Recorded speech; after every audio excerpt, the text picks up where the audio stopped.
Means आज हम जानेंगे कि भारत और राजस्थान जो बना उसकी शुरुआत कहाँ से हुई। मीन्स हमने सिर्फ एक प्राकृतिक स्वरूप देख रखा है कि जो भारत है किस तरीके का दिखता है, राजस्थान किस तरीके का दिखता है। वैसे ही हमें याद है कि एशिया की आकृति कैसी है, ऑस्ट्रेलिया की आकृति कैसी है, सभी महाद्वीपों की एक अलग अलग आकृति है। पर क्या ये सब बने कैसे, मीन्स इनकी आकृति का निर्माण कैसे हुआ। तो इसी आधार पे सबसे पहले एक वैज्ञानिक हुआ जिसका नाम था वेगनर, और इस वेगनर ने अपना एक सिद्धांत दिया जिसका नाम था महाद्वीपीय विस्थापन सिद्धांत। इस महाद्वीपीय विस्थापन सिद्धांत में बेटा क्या किया, इसने संपूर्ण पृथ्वी को, मीन्स जितने भी संपूर्ण पृथ्वी के जो स्थल खंड हैं, इन सभी स्थल खंडों को एक माना। मीन्स जो भी स्थल खंड है, जैसे हमारा एशिया है, उत्तरी अमेरिका है, दक्षिणी अमेरिका है, अफ्रीका है, यूरोप है, ये सभी स्थल खंड क्या किए, इसने एक माने। और जब ये सारे स्थल खंड एक थे, मीन्स जो ये आकृति बनाई, ये तो था, ये बताया था इसने स्थल, और इसकी चारों तरफ जो था वो था बेटा जलीय भाग। मीन्स इसने संपूर्ण इस स्थल खंड के चारों तरफ निर्माण किया एक जलीय भाग का, और जो ये आकृति बनाई, इस आकृति को इसने नाम दिया पेंजिया।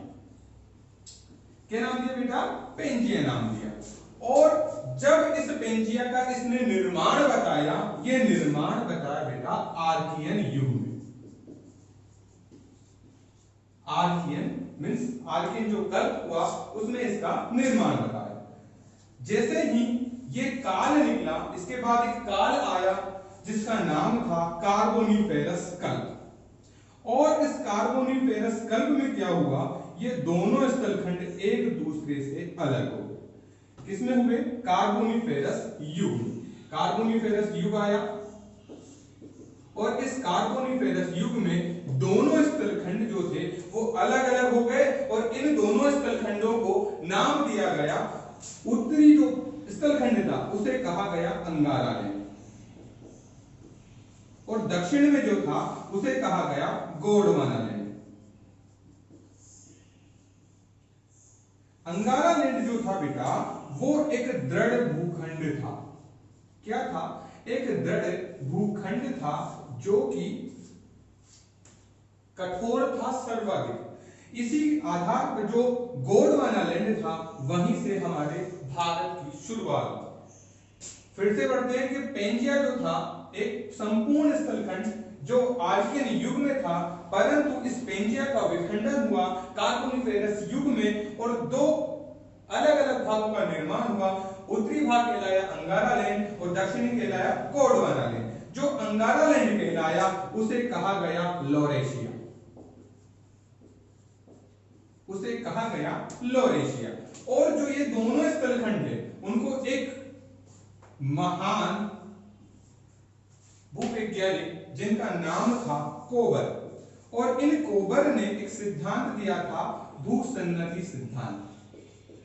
भूसन्नति सिद्धांत। तो कोबर ने इन दोनों स्थलखंडों को बेटा एक शब्द दिया जो था क्रेटोजन। एक शब्द दिया जो था क्रेटोजन, और इन दोनों स्थलखंडों के बीच में भी एक जल इकट्ठा हुआ। कहां से, यहां से, मीन्स अंगारा लैंड से कुछ जल आके और तलछट आकर यहां जमा हुआ, और गोंडवाना लैंड से भी यहीं पर आके एक तलछट जमा हुआ जिसको कहा गया तैथिस सागर। तैथिस सागर। अच्छा, जो आसपास जितना भी जल था, ये बाहर का जितना भी जल था, इसे कहा गया था पेंथालासा। इसे कहा गया था पेंथालासा, और जो बीच का भाग था उसे कहा गया था तैथिस सागर। गोंडवाना लैंड पर एक हलचल हुई जिसे कहा गया चर्नियन हलचल। क्या था बेटा, पर्वत निर्माणकारी अलग अलग हलचलें होती है, तो ये पहली हलचल थी चर्नियन। चार हलचलें हुई अब तक, चर्नियन, कैलिडोनियन, हर्शियन और अल्पाइन। तो जो चर्नियन हलचल थी वो सबसे पहली पर्वत निर्माणकारी हलचल थी और इस चर्नियन हलचल में ही निर्माण हुआ हमारी अरावली पर्वतमाला। किसका निर्माण हुआ? अरावली पर्वतमाला का निर्माण हुआ और गोंडवाना लैंड पर ही एक ज्वालामुखी था जो लगातार प्रस्फुरित होता रहता था और अपना लावा जमा करता रहता था। इस जमे हुए लावा का जो भाग था, ये जो जमा हुआ लावा था वो आग्नेय शैलों से बना हुआ था। कालांतर में जैसे ही कल्प आगे बढ़ते गए, वर्ष बीतते गए, ऐसे ही एक नया युग आया जिसे आप सब जानते हो, जुरासिक युग। आप सब जानते हो जिसे जुरासिक युग के नाम से। इस जुरासिक युग में क्या हुआ बेटा? भारत का प्रायद्वीपीय भाग, भारत का जो प्रायद्वीपीय भाग है वो इस गोंडवाना लैंड से अलग हुआ। अब तक हमने क्या पढ़ा? अरावली पर्वतमाला का निर्माण हुआ, इनकी जो पर्वतमाला कहां थी? इस गोंडवाना लैंड की भाग थी। अब इस रियूनियन ज्वालामुखी के कारण जो लावा जमा किया गया था वो इकट्ठा हुआ ज्वालामुखी एक साथ टूटा जुरासिक युग में, जिससे निर्माण हुआ हमारे प्रायद्वीपीय भारत का। और यह प्रायद्वीपीय भारत उत्तर की ओर अग्रसर होने लगा। किस ओर बढ़ा? उत्तर की ओर अग्रसर होने लगा। जब टर्शियरी काल आया तो यह स्थलखंड जो गोंडवाना लैंड का भाग था, हमने इस स्थलखंड की बात की है, यह स्थलखंड अंगारा लैंड से टकरा गया। क्या हुआ? यह स्थलखंड अंगारा लैंड से टकरा गया और इस टकराहट के कारण ही निर्माण हुआ हिमालय। किसका निर्माण हुआ? हिमालय का निर्माण हुआ और हिमालय बनना प्रारंभ हुआ। मींस हिमालय का उत्थान प्रारंभ हुआ कब? टर्शियरी काल में। और टर्शियरी के भी इयोसीन, मायोसीन, प्लायोसीन अलग अलग कालों में हिमालय की उत्पत्ति हुई और हिमालय का पूर्ण उत्थान हुआ। साथ ही जैसे ही मैं आपको बताऊं हिमालय के जितने भी काल हुए, जब हम हिमालय के बारे में पढ़ेंगे तो मैं हिमालय के सारे ही कालों का वर्णन आपको बताऊंगा। जैसे ही हिमालय बना तो हिमालय की सर्वोच्च चोटी बनी जो थी माउंट एवरेस्ट, जिसकी ऊंचाई थी 8,850 मीटर। अच्छा, आपको याद है सौरमंडल की सबसे ऊंची चोटी कौन सी है? ये तो ये हमारे पूरी पृथ्वी की बात, जो पृथ्वी की सबसे ऊंची चोटी है वो है माउंट एवरेस्ट, जिसकी ऊंचाई है 8,850। अच्छा, आपको ये पता करना है कि सौरमंडल की सबसे ऊंची चोटी कौन सी है। चलो मैं बता ही देता हूं। मैं कह रहा हूं लेसन में बहुत सारी चीजें हैं ताकि आपके क्वेश्चंस के लिए मैं उसको छोड़ सकूं, वो छोड़ी हुई है। उसका नाम था निक्स ओलंपिया। निक्स ओलंपिया बेटा ऐसी चोटी है मंगल पर जो माउंट एवरेस्ट से लगभग 3 गुनी ऊंची है, 26,550 मीटर के लगभग इस चोटी की ऊंचाई है, माउंट एवरेस्ट से भी ऊंची है। फिर आते हैं हमारे टॉपिक पे। तो यहां पे क्या बना? हिमालय बना। अब जो बेटा पेंथालासा था, क्या था? ये हमारा पेंथालासा कौन सा था? जो आसपास का जल। इस पेंथालासा का अवशेष हमें मिलता है प्रशांत महासागर के रूप में। किसके रूप में?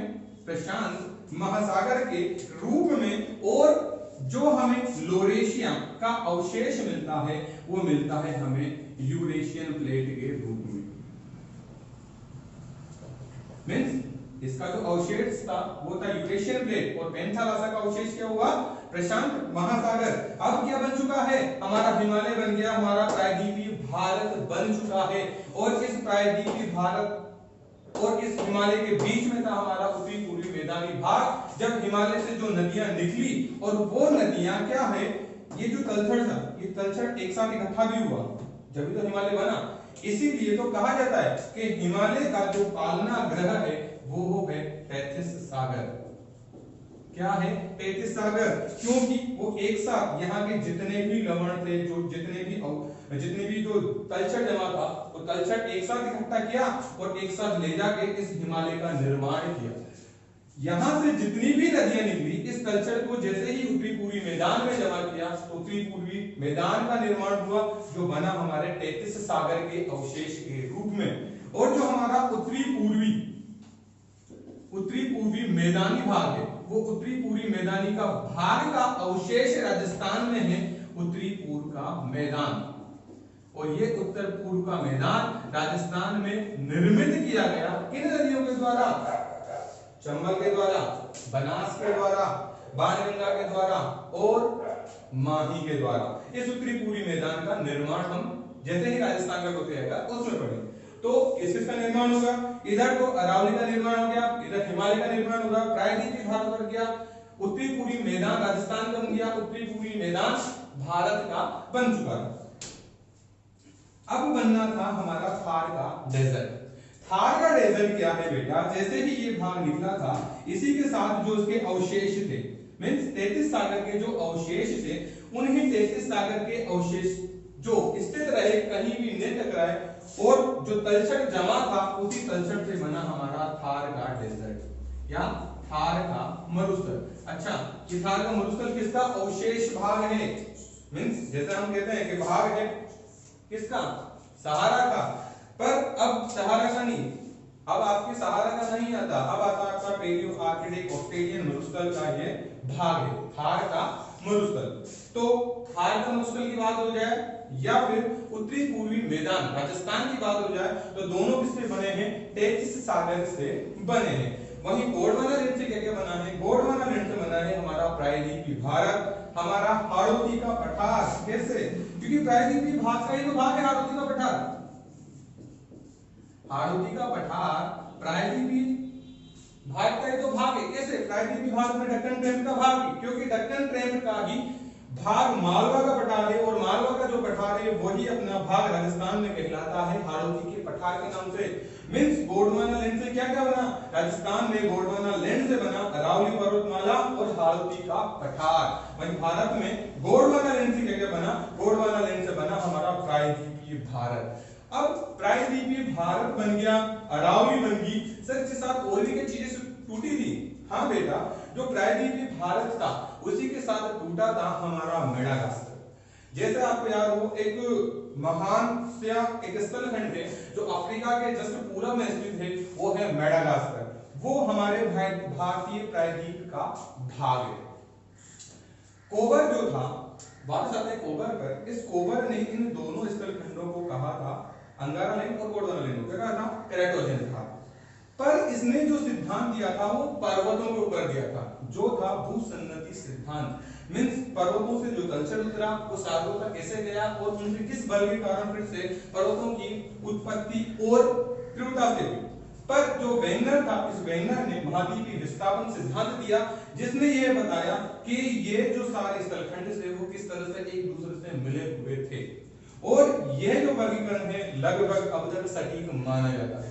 इससे बहुत सारे क्वेश्चन आते हैं बेटा, इसीलिए आप एक बार इस टॉपिक को नजर में रखना। जब भी आप भारत की स्थिति विस्तार या राजस्थान की स्थिति विस्तार, जैसे ही आपका टॉपिक स्टार्ट होता है उससे शुरुआत करें, पर उससे पहले ये देख लें कि इनकी शुरुआत भी कहीं से हुई थी। इसलिए हमें फोकस करना है हमारे धरातल का। मींस आप कोई से भी कंपटीशंस की तैयारी करते हो तो सबसे पहले आप ध्यान रखो कि हमें जो पढ़ना है उससे भी पहले की चीज का हमें अनुसरण करना पड़ेगा, ताकि हमारी नींव मजबूत रहे। हमने राजस्थान की स्थिति विस्तार अक्षांश देशांतर जान लिए कि राजस्थान की शुरुआत 23 डिग्री 03 से शुरू हुई और 30 डिग्री 12 तक आई, पर हमें यह पता नहीं था कि अक्षांश होता क्या था। इस चक्कर में अक्षांश देशांतर की नॉलेज ली। अब आयत के स्थलखंड या भौतिक प्रदेश की बात, तो भौतिक प्रदेश भी कहां से शुरू हुआ था? वो कहां से लिया था? वेंगर के महाद्वीपीय विस्थापन सिद्धांत से लिया था। नेक्स्ट टॉपिक होगा हमारा राजस्थान की स्थिति विस्तार, और राजस्थान के टॉपिक्स उसी के साथ जैसे ही टाइम मिलेगा मैं आपको भारत के भी टॉपिक अवगत कराता रहूंगा। इसी के साथ आप हर एक पॉइंट का अनुसरण लगातार करते रहें, ताकि आपके जितने भी कंपटीशंस हैं वो चाहे आरपीएससी का हो, यूपीएससी का हो या फिर आरएसएनएमटी का हो, सभी में ये